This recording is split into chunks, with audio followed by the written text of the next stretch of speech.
Merci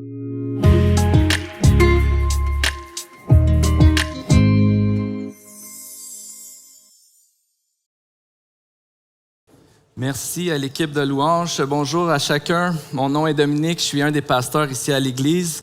Pendant que les enfants y montent, on va juste prendre un temps, on va prier pour nos enfants, puis on va prier pour notre temps ensemble ce matin. Donc, Seigneur Jésus, on veut te remercier pour ce temps qu'on passe ensemble ce matin. On te prie pour les enfants qui sont présentement en train de monter pour leur classe à la zone enfant, pour la zone ado aussi. Que tu puisses toucher leur cœur ce matin, que tu puisses toucher leur cœur par ta parole, par l'enseignement de ta parole, soit avec tous les gens qui sont à l'étage, qui prennent soin de nos enfants, de nos ados.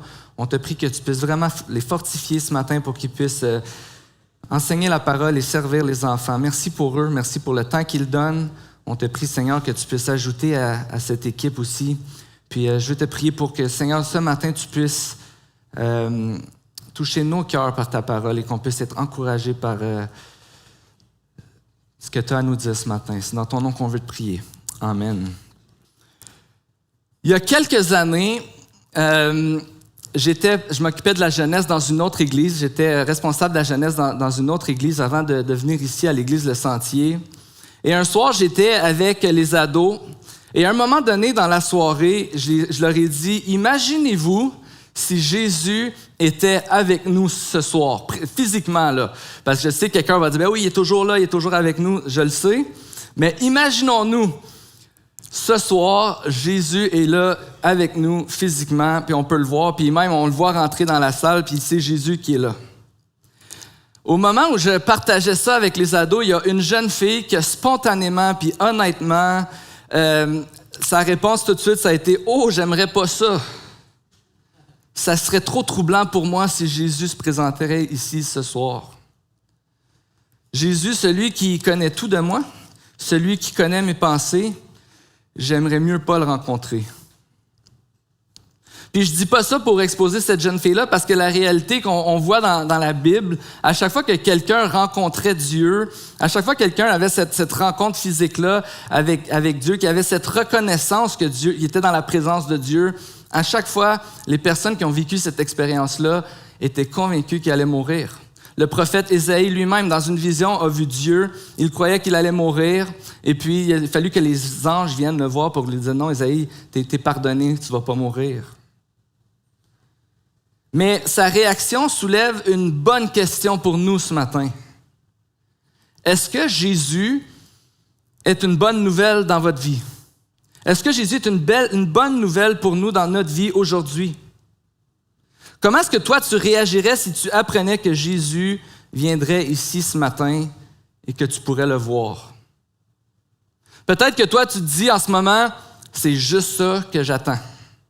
Peut-être que si je pouvais le rencontrer et enfin lui parler, ça dissiperait tous mes doutes. Peut-être que tu te mettrais en ligne avec d'autres qui seraient en ligne avant toi pour lui poser beaucoup de questions parce qu'il y a bien des choses que tu ne comprends pas en ce moment. Pourquoi il accepte que certaines choses se passent? Peut-être que tu en profiterais pour lui partager ta colère, ton sentiment d'injustice, ton amertume. Peut-être que comme cette jeune fille, tu te sentirais mal, tu voudrais plus te cacher, tu aurais honte. Est-ce que Jésus est une bonne nouvelle pour toi? Est-ce qu'il est celui vers qui tu t'approches quand tu vis des difficultés? Est-ce qu'il est encore celui qui a des réponses satisfaisantes aux questions que tu te poses? Est-ce que ça vaut vraiment la peine que tu sacrifies ton confort pour le suivre? Que tu acceptes de ne pas faire des choses pour suivre Jésus? C'est quand même des questions qu'on se pose. Mais en tout cas, moi, c'est des questions que je me pose. Est-ce que Jésus est une bonne nouvelle pour toi ce matin? Une question si simple, mais je sais que ce n'est pas simple pour plusieurs d'entre nous. D'ailleurs, cette question-là n'était pas simple pour les églises lorsqu'ils ont reçu le livre de l'Apocalypse. En effet, quand Jean, l'auteur, écrit le livre de l'Apocalypse, quand il va donner ce livre-là, quand il va partager ce qu'il a vu, ce qu'il a entendu, L'Église était prise avec la persécution. Jean lui-même va se présenter comme le compagnon des chrétiens dans la persécution, dans des moments difficiles. Le livre de l'Apocalypse a été écrit à un moment donné où l'Église était en train de souffrir. Et Dieu a donné cette vision, ce livre-là, pour dire « ça vaut la peine ce que vous vivez ». Persévérez. C'est un livre qui a été donné à des gens qui se posaient des questions, les mêmes questions qu'on se pose aujourd'hui. Est-ce que ça vaut la peine que je continue? Est-ce que je ne devrais pas retourner à ma vie d'avant? Est-ce que peut-être ça serait le temps d'arrêter de parler de Jésus? Parce qu'en ce moment, tout ce que je vois, c'est que ça me donne du trouble. Et c'est là que ce livre a été donné à l'Église. Les chrétiens de l'époque faisaient face à cette question. Est-ce que Jésus est une si bonne nouvelle pour nous? Est-ce que ça vaut la peine de persévérer dans notre obéissance? Des vieilles questions qui sont encore actuelles aujourd'hui. Dans les prochaines semaines, on va regarder ensemble dans notre nouvelle série qu'on a nommée « Dévoilement ». Comment Jésus nous encourage à persévérer dans notre foi. Dans les 3 premiers chapitres du livre de l'Apocalypse, Jean s'adresse à 7 églises auxquelles il va adresser des encouragements et des avertissements. Il va essentiellement les encourager à persévérer malgré les difficultés.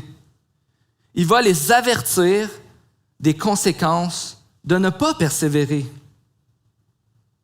Et ce qui est vraiment particulier avec le livre de l'Apocalypse, bien, c'est le dernier livre de la Bible.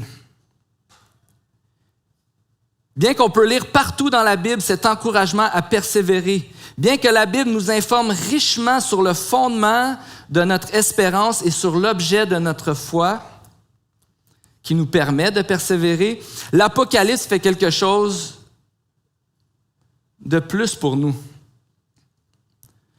Il fait quelque chose de plus pour nous encourager à persévérer. L'Apocalypse nous dévoile la fin de l'histoire. L'Apocalypse nous dévoile la fin de l'histoire. Ce matin, on ne regardera pas ensemble la première des 7 églises, on va commencer ça la semaine prochaine, mais on va regarder ensemble comment Jésus nous dévoile la fin de l'histoire et comment ce dévoilement nous pousse à persévérer dans notre adoration. Persévérer dans notre adoration de Jésus dès maintenant. Et j'aimerais ça qu'on puisse lire ensemble. On va lire ensemble ce matin des versets dans le chapitre 1 de la Genèse et on va commencer par les 3 premiers versets.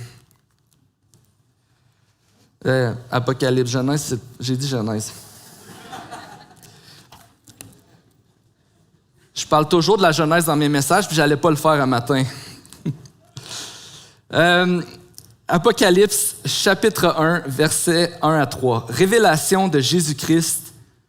Dieu la lui a donnée pour montrer à ses serviteurs ce qui doit arriver bientôt. Il l'a fait connaître en envoyant son ange à son serviteur Jean. Celui-ci l'a attesté. Tout ce qu'il a vu est la parole de Dieu et le témoignage de Jésus-Christ. Heureux celui qui lit et ceux qui écoutent les paroles de la prophétie et gardent ce qui s'y trouve écrit, car le moment est proche. Comme je l'ai mentionné dans l'introduction, l'Apocalypse est le dernier livre de la Bible. Puis ce que l'Apocalypse fait, c'est qu'il nous dévoile la fin de l'histoire. Jean reçoit une révélation, la révélation de Jésus-Christ. Jésus va se révéler à lui, va lui donner un message, puis maintenant, il faut que tu racontes ça aux églises, à l'Église. Voici ce qui va arriver bientôt. Le livre de l'Apocalypse nous révèle que la fin arrive bientôt et que tout ça a été annoncé dans la Bible. Tout ce qui a été annoncé dans la Bible concernant le retour de Jésus, que Jésus va régner pour toujours, ça va arriver bientôt. Et puis, dans l'Apocalypse, en fait, c'est le livre du Nouveau Testament qui fait le plus référence à l'Ancien Testament. Certains disent 400 fois, certains disent 600 fois, c'est pas clair parce que c'est pas toujours des citations, c'est des concepts, c'est des trucs de l'Ancien Testament, mais entre 400 et 600 mentions de l'Ancien Testament dans le livre de l'Apocalypse. Pourquoi? Parce que l'Apocalypse veut nous dire tout ce qui a été annoncé, ça commence à arriver, puis il y a des choses qui sont arrivées, puis là, les choses de la fin commencent à arriver, puis ça va se passer. C'était la réalité, c'était vrai. Tout ce qui a été annoncé, c'était vrai. Et c'est ce qu'il veut faire avec nous. Ici, ce matin, il y a quelques allusions à l'Ancien Testament, dont une ici dans Daniel 2, 28, qui dit « Cependant, il y a dans le ciel un Dieu qui dévoile les secrets et qui a fait connaître au roi Nebuchadnezzar ce qui arrivera dans l'avenir. Voici ton rêve et les visions que tu as eues sur ton lit. Voici ce qui arrivera dans l'avenir. » Ici, Jean dit « Voici ce qui doit arriver bientôt. » L'avenir est comme arrivé. Voici les choses qui vont arriver bientôt. Et qu'est-ce qu'il veut nous révéler? Bien, c'est la fin de l'histoire. Comment ça va se terminer? Quand on lit ce qui doit arriver bientôt, quand on lit cet empressement-là que les choses de la fin arrivent, eh bien, on est en train de dire, je suis en train de te dire quand est-ce que ça va se terminer ou quand est-ce que ça va arriver, mais voici les choses commencent à se passer. Voici les choses de la fin on est comme dans cette nouvelle ère, dans cette ère-là où les choses commencent à arriver. Voici ce qui arrive. Donc peut-être que tu entends ça ce matin puis tu vas te dire, mais pourtant je suis encore en train de souffrir, ou ça fait 2000 ans que Jean a écrit cela. Mais malgré ça, il a dit, voici les choses qui vont arriver bientôt, les choses qui commencent à se produire. Le moment où ces choses commencent à se produire. Ce que Jean veut, c'est que les chrétiens reçoivent cette lettre et le voient comme un message de persévérance. Parce que ce qui s'en vient vaut la peine de vivre ce qu'on vit maintenant. Ce qui s'en vient nous dit, ça vaut la peine que j'attende. Ça vaut la peine que je vive, dans leur cas, la persécution que je suis en train de vivre. Et c'est comme ça qu'il va débuter cette lettre. Avant de donner le contenu de sa révélation, il va nous assurer, ceux qui écoutent et qui gardent les paroles qu'il entend seront heureux. Heureux celui qui lit, ceux qui écoutent les paroles et gardent ce qui s'y trouve écrit, car le moment est proche. Jean nous assure que de garder les paroles de Dieu, donc d'entendre et de garder, d'obéir aux paroles que Dieu nous donne, eh bien, Jean appelle ces personnes-là des personnes heureuses. Vous êtes heureux si vous gardez ces paroles.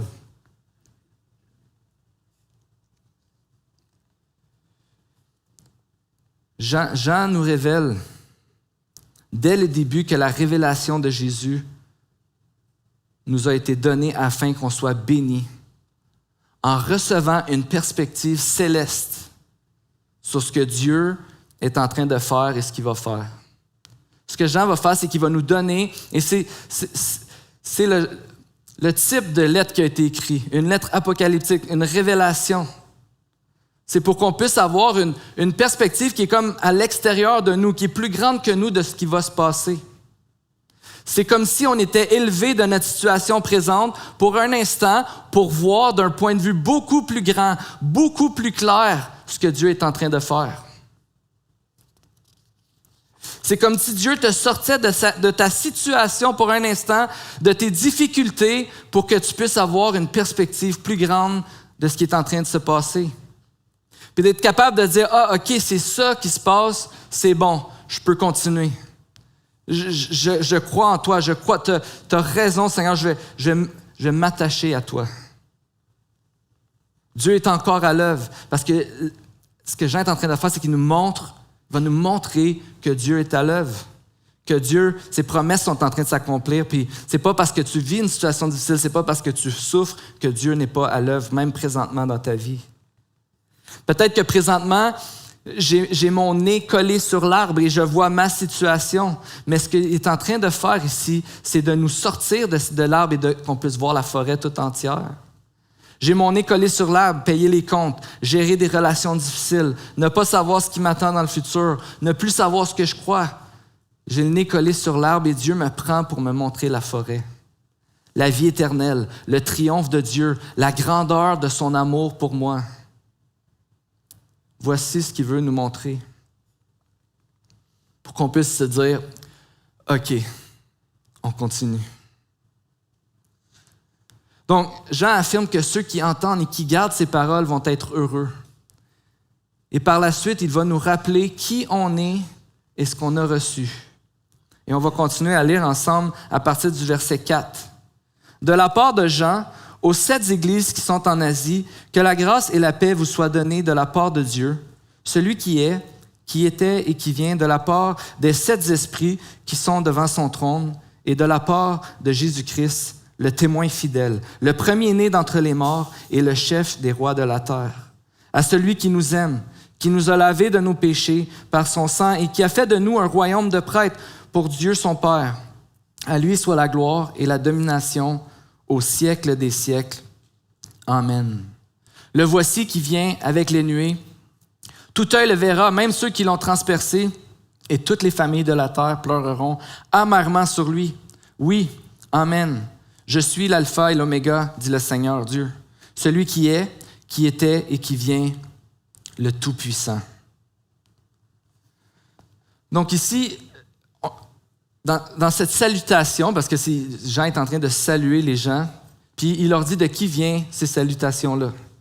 Il les salue de la part de Dieu, de la part des 7 esprits, de la part de Jésus, de la part de lui-même, de la part de Jean.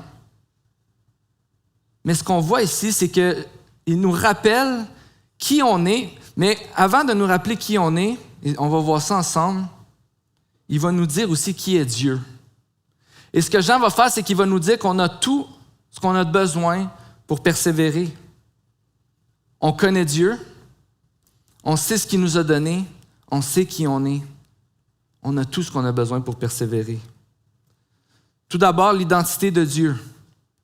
Dans ce passage, Dieu se présente comme celui qui est, qui était et qui vient. L'alpha et l'oméga, le début et la fin. Celui qui a existé dès le début, qui existait même avant et encore qui est encore là à la fin. Et ça, c'était une phrase que les gens pouvaient reconnaître. C'était une expression qui affirme que le Dieu dont on parle, parce que certains dans le monde grec disaient, par exemple, Zeus était, Zeus est, Zeus sera. Quand on utilisait cette phrase, c'était pour dire le Dieu qu'on est en train de révérer en ce moment, c'est le roi des rois, c'est le Tout-Puissant, c'est lui qui a la force d'accomplir des grandes choses. C'est lui qui est digne de toute confiance. Parce qu'elle nous présente un Dieu qui était là dès le commencement et qui a jamais personne dans l'histoire et jusqu'à la fin qui ont su le vaincre pour prendre sa place. À la fin de l'histoire, c'est encore lui qui est debout, c'est encore lui qui règne. Et l'histoire qu'il nous a révélée dans sa parole est en train de s'accomplir. Donc, celui qui est, qui était, qui est et qui sera. C'est une expression de supériorité ultime. Pour les lecteurs, ce genre d'expression, c'était un gage de « je peux lui faire confiance ». Pour nous, ce matin, c'est « je peux lui faire confiance ». Si je crois qu'il était, qu'il est et qu'il sera, c'est lui qui est digne de toute ma confiance. C'est un rappel qu'il est digne de notre confiance. Tout ce qu'il a dit, tout ce qu'il a fait, on doit l'écouter. On peut lui faire confiance parce que à la fin, c'est lui qui se tient debout victorieux. Donc Dieu est notre confiance et par la suite, on voit que l'Esprit est notre force. Ici, Jean parle des 7 esprits qui s'adressent aux... Il parle des 7 églises, il va parler ici ensuite des 7 esprits. De la part des 7 esprits qui sont devant son trône. Donc, ces 7 esprits, en réalité, c'est comme une métaphore pour parler de l'aide de Dieu, de l'Esprit qui est en train d'aider les églises. Il va s'adresser à 7 églises et ces 7 églises-là reçoivent l'aide de Dieu, la participation de Dieu dans leur œuvre. Dieu est en train de leur dire, vous n'êtes pas seuls. Vous n'avez même pas à vous appuyer sur vos propres forces parce que l'Esprit de Dieu est avec vous et il prend soin de vous. Et cette notion-là de ces 7 esprits qu'on voit qui sont en train de prendre soin de cette Église, c'est un rappel que Dieu est en train de prendre soin de notre Église en ce moment. Dieu prend soin de nous personnellement, mais Dieu est un Dieu qui prend soin de l'Église aussi. C'est un Dieu personnel qui veut vraiment prendre soin de nous, puis on peut se fier dans sa force.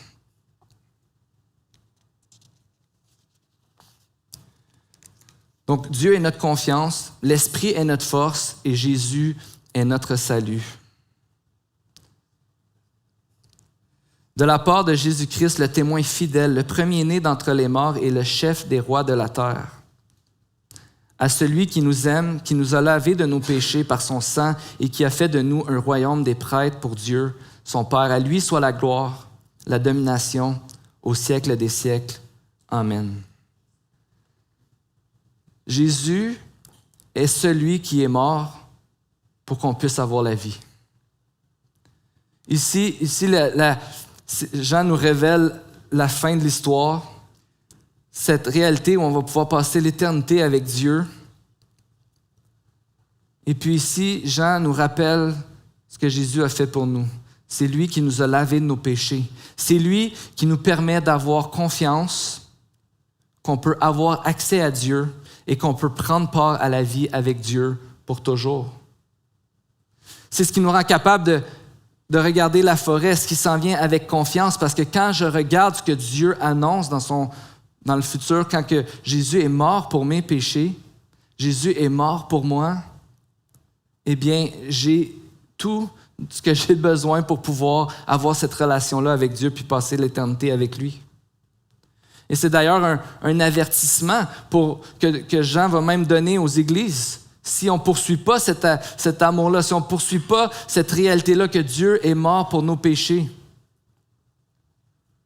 si on n'accepte pas que Jésus est celui qui a donné sa vie pour nous, eh bien, on ne peut pas vivre cette vie-là avec Dieu pour toujours. Mais quand Jésus est notre Sauveur, on a cette assurance, cette joie, ce rappel constant dans nos vies que, hey, il y a une bonne nouvelle pour moi aujourd'hui, mais il y a une bonne nouvelle pour moi pour toujours. C'est ce qui permet que la perspective de la forêt, de l'éternité, devient une bonne nouvelle pour nous. Je ne sais pas si ça vous arrive parfois. Moi, je suis une personne distraite. Fait que des fois, je suis dans une situation, je pense à d'autres choses. Je ne sais pas si ça vous arrive, mais des fois, c'est un peu malaisant quand la situation, elle est sérieuse, puis que là, tu te mets à rire. Ou que tu te penses à quelque chose qui était drôle, que tu te rappelles, puis là, tu fais un sourire. Puis, mais ça, c'est quelque chose que, quand on pense à Jésus, grâce à Jésus, on a toujours quelque chose comme ça qu'on peut sourire, que peu importe les circonstances, peu importe la situation difficile, relation difficile, peut-être qu'il y a quelque chose cette semaine qui t'attend, puis tu es stressé, puis tu as peur, puis ça ne te tente pas. Il y a toujours un moment où tu peux être distrait, puis tu as une raison pour sourire. Tu as une raison de dire « Oups, désolé, j'étais distrait ». Dans ma situation, j'étais juste en train de penser au fait que à quel point j'étais perdu sans Dieu et que Jésus a gracieusement donné sa vie pour que je puisse avoir la vie avec lui. Il a gracieusement donné sa vie pour que je puisse être pardonné puis avoir la vie avec lui. En plus, il revient bientôt. C'est ce que le verset va nous dire, le verset 7. Le voici qui vient avec les nuées, tout œil le verra, même ceux qui l'ont transpercé, et toutes les familles de la terre pleureront amèrement sur lui. C'est cette journée-là où est-ce qu'un jour Jésus va revenir et tout le monde va reconnaître qu'il est le Sauveur, qu'il est le roi de la terre. Et c'est ce moment-là qui peut, quand on est devant Jésus ou quand on est dans une situation difficile, en Jésus nous rappeler « Hey, moi j'ai ça, je peux me réjouir en lui. » Jésus est l'objet de notre foi et le fondement de notre espérance. La vision que Jean nous partage et qui va nous partager à partir de maintenant amplifie cette réalité-là, amplifie considérablement la réalité de notre foi et de notre espérance. Parce que ce qu'il voit confirme qu'on peut mettre notre confiance dans la suprématie de Dieu, dans la force de son esprit et dans l'œuvre de Jésus. Et on va lire ensemble à partir du verset 9. Moi, Jean, votre frère et votre compagnon dans la persécution, le royaume et la persévérance en Jésus-Christ, j'étais dans l'île appelée Patmos à cause de la parole de Dieu et du témoignage de Jésus-Christ. Je fus saisi par l'Esprit le jour du Seigneur et j'entendis derrière moi une voix forte comme le son d'une trompette. Elle disait, « Ce que tu vois, écris-le dans un livre et envoie-le aux 7 églises, à Éphèse, à Smyrne, à Pergame, à Thyatire, à Sardes, à Philadelphie et à Laodicée. » Je me retournai pour savoir quelle était la voix qui me parlait. M'étant donc retourné, je vis 7 chandeliers d'or et au milieu de 7 chandeliers, quelqu'un qui ressemblait à un fils d'homme. Il était habillé d'une longue robe et portait une écharpe en or sur la poitrine. Sa tête et ses cheveux étaient blancs comme de la laine blanche, comme de la neige. Ses yeux étaient comme une flamme de feu. Ses pieds étaient semblables à du bronze ardent, comme s'il avait été embrasé dans une fournaise, sans voix. Et sa voix ressemblait au bruit de grandes eaux. Il tenait dans sa main droite 7 étoiles. De sa bouche sortait une épée aiguë et à 2 tranchants, et son visage était comme le soleil. Lorsqu'il brillait dans toute sa force, quand je le vis, je tombai à ses pieds comme mort. Il posait alors sa main droite sur moi en disant, « N'aie pas peur, je suis le premier et le dernier, le vivant. J'étais mort et voici, je suis vivant au siècle des siècles. Je détiens les clés de la mort et du séjour des morts. Écris donc ce que tu as vu, ce qui est et ce qui doit arriver. Ensuite, quant au mystère des 7 étoiles que tu as vues dans ma main droite et des 7 chandeliers d'or, le voici. Les 7 étoiles sont les anges des 7 églises et les 7 chandeliers sont les 7 églises. » Donc, bien que toute la Bible nous parle du fondement de notre espérance, bien que toute la Bible nous parle de l'objet de notre foi qui est Jésus, de cet appel à persévérer, ici, Jean nous offre une vision incroyable. En fait, c'est Jésus qui nous offre cette vision incroyable. Il nous montre la vision de Jésus qui a vaincu la mort, qui est ressuscité et qui règne sur toutes choses. Quand Jean a vu Jésus, et c'est vraiment intéressant quand on considère que Jean, c'était un des disciples de Jésus, le disciple que Jésus aima, un des disciples qui était proche de Jésus. Et quand il a vu Jésus, tout d'un coup, il a été tellement impressionné par la grandeur et par la gloire de ce Jésus-là qu'il est tombé encore comme toutes les autres personnes qui ont vu Dieu dans l'Ancien Testament, comme il pensait qu'il allait mourir, devant la grandeur et la sainteté de Dieu. Parce que cette vision et cette image de ce Jésus glorifié, de ce Jésus qui règne sur toutes choses et pour toujours, c'est la première vision de Jésus qu'on a comme si on était de l'autre côté de l'éternité. Comme si, justement, il nous dévoile la fin de l'histoire. Oui, on a vu Jésus mourir. Oui, on a vu Jésus ressusciter. Jésus est monté au ciel. Mais là, on voit Jésus dans toute sa gloire, qui est présenté comme le juste juge qui va juger les nations, qui va accueillir ceux qui ont cru en lui, puis qui va rejeter ceux qui l'ont rejeté.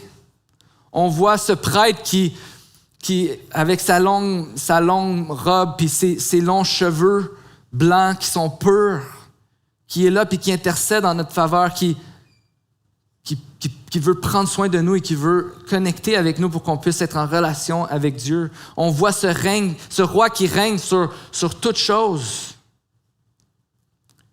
Cette image qui nous dit Jésus est vivant et Jésus règne.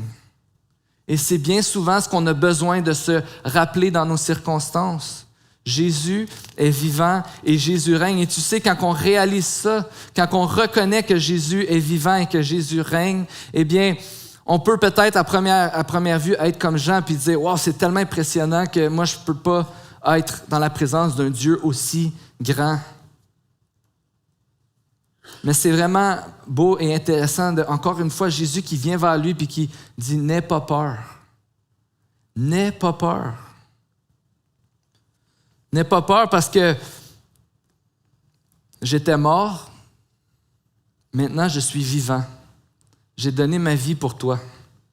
J'ai tout fait ce que j'avais besoin de faire pour que tu puisses être dans ma présence présentement. » Mais n'aie pas peur, c'est aussi un message qu'on peut entendre aujourd'hui et que certainement les premiers chrétiens pouvaient entendre. N'aie pas peur.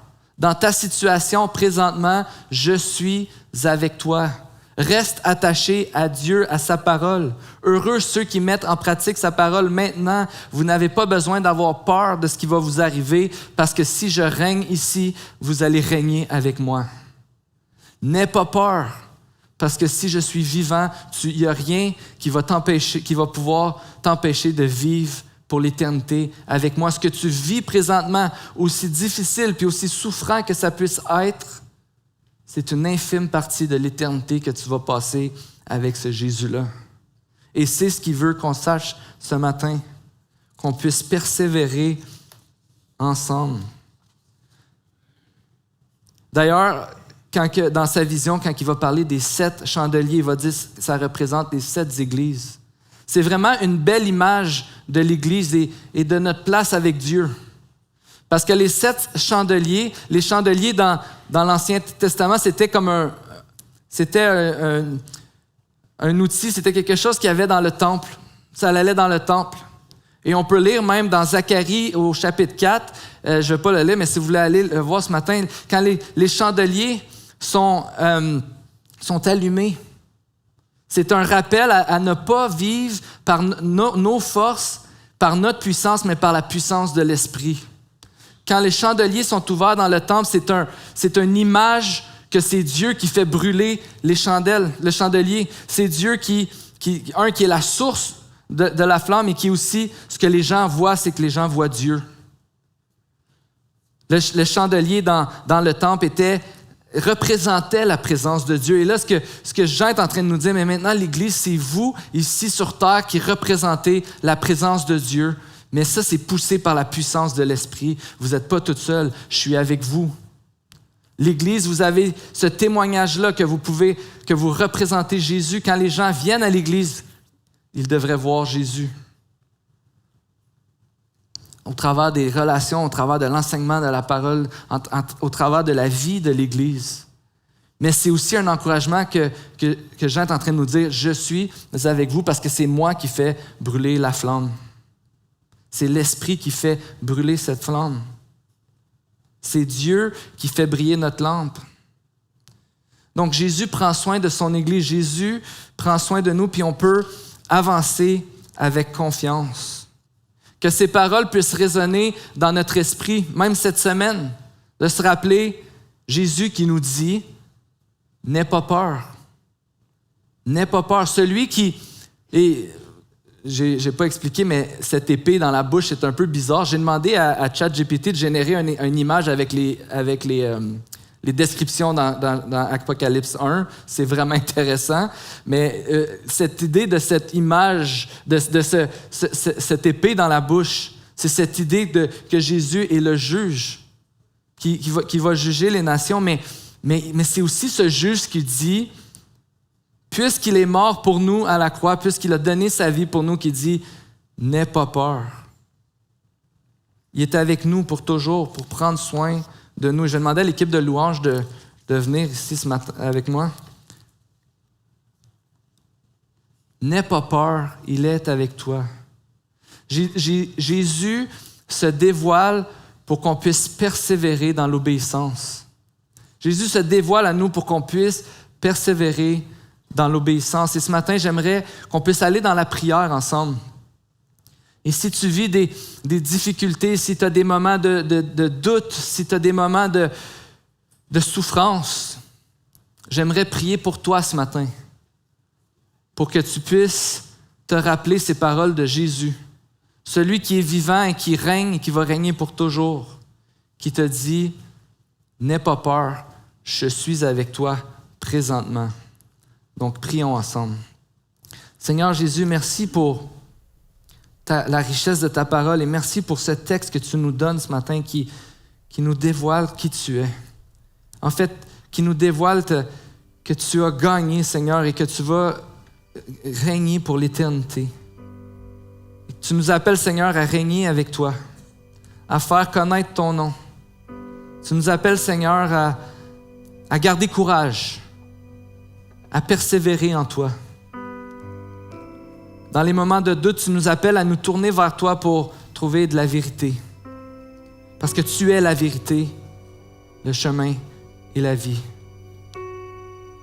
Et ici, Seigneur, dans Apocalypse 1, tu te dévoiles comme la vérité qui est vivant et qui règne pour toujours. Je te prie, Seigneur, qu'on puisse se tourner vers toi quand ça ne fait pas de sens, quand on ne comprend pas ce qui se passe. Puis qu'on puisse entendre ces paroles, n'aie pas peur. Puis se rappeler que tu es avec nous. Tu es avec nous, Seigneur. Et c'est ma prière pour chacun d'entre nous qu'on puisse te voir un petit peu plus à chaque jour et se réjouir de ta présence dans nos vies. Parce que oui, Seigneur, si tu viens ici, tu peux être une bonne nouvelle pour nous si on te voit ce matin. Parce que tu as tout fait pour qu'on puisse avoir accès à ta présence. On a seulement à recevoir ton amour, à accepter que tu es mort pour nous. On a seulement à accepter que c'est toi qui as payé le prix à notre place. Tu es mort de la mort que je méritais, Seigneur, pour que je puisse vivre avec toi pour toujours. Gloire à ton nom. Gloire à toi, Seigneur. Et je te prie que ça puisse être une réalité pour chacun d'entre nous ici.